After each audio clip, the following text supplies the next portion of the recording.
Hey guys, in this video I'm going to show you how to deactivate and activate your account on Bluesky Socials. First things first, and make sure you're actually logged into your Bluesky account.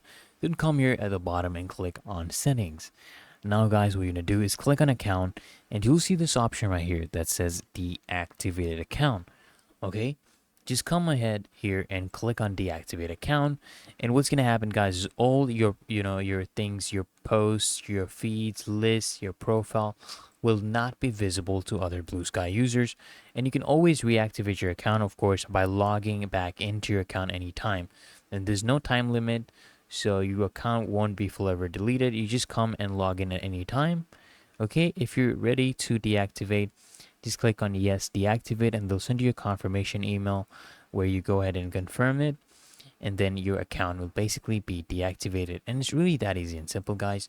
So I hope this video helps you out, and if it did, guys, consider smashing the like button as well as subscribing to frequently asked questions. Turn on those bell notifications, guys, so you get notified of the next video, and I'll see you in the next one.